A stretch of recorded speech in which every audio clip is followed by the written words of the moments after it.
In ancient Egypt, where the gods live among the mortals, King Osiris is killed by his jealous brother Set during the coronation of Osiris's son Horus. Set then defeats Horus and takes his eyes.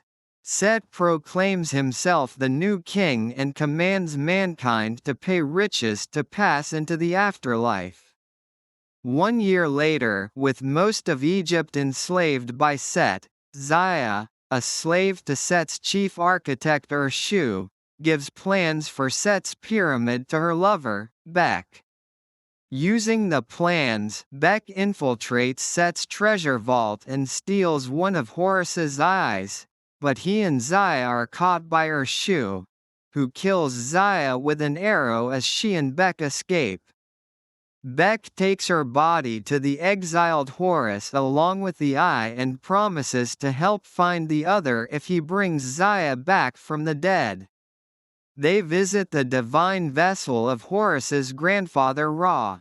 Neutral about the conflict with Set and at war with the shadow beast Apophis, which threatens to devour the world, Ra does not restore Horus's power but allows him to take a vial of divine waters to weaken Set.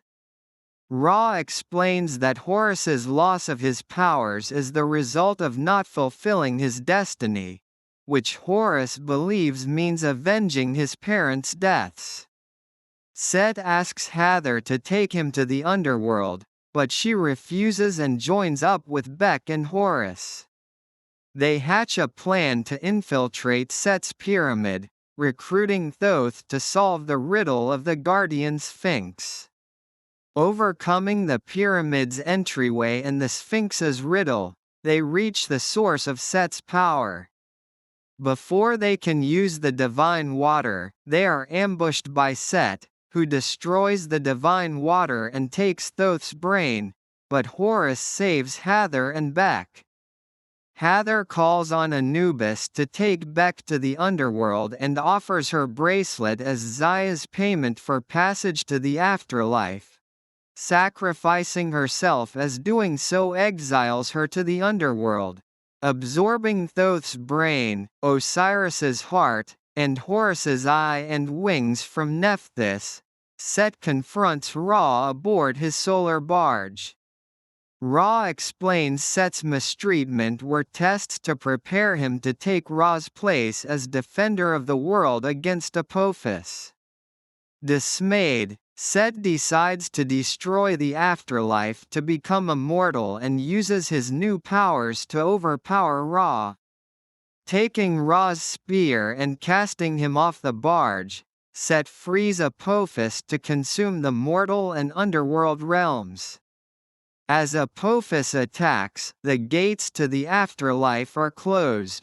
Zaya, having refused Hathor's gift for not wanting an afterlife without Bek, encourages Bek to return to the mortal world and help Horus stop Set.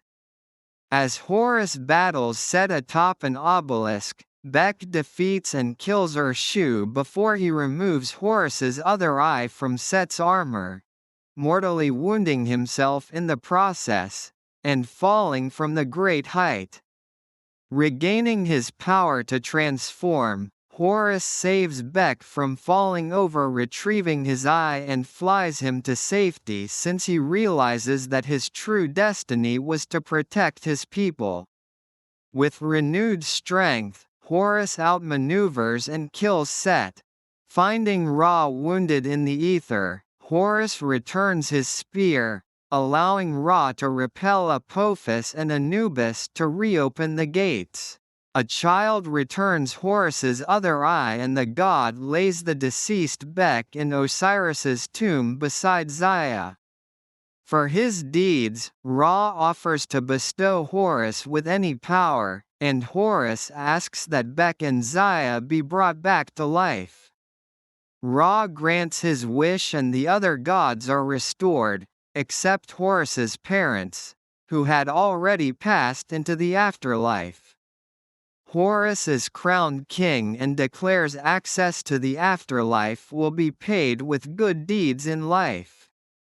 Beck is made chief advisor and gives Horus Hather's bracelet. Horus leaves to rescue her from the underworld.